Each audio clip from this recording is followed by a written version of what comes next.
Hello friends, let us now learn some DDs for this raised GVP with normal waveform.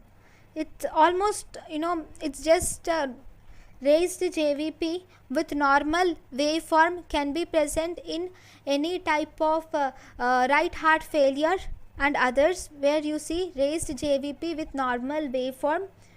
Then raised JVP with absent pulsations. This is seen in superior vena cava obstruction. Because of obstruction, though there is raised JVP, pulsations are absent. Large A wave is seen in pulmonary hypertension.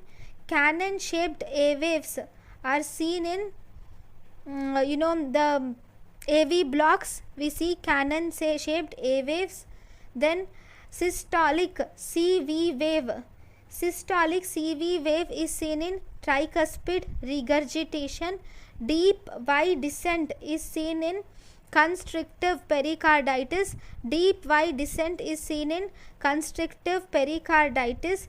Absent A wave is seen in atrial fibrillation where you see absent A wave. Thank you for watching.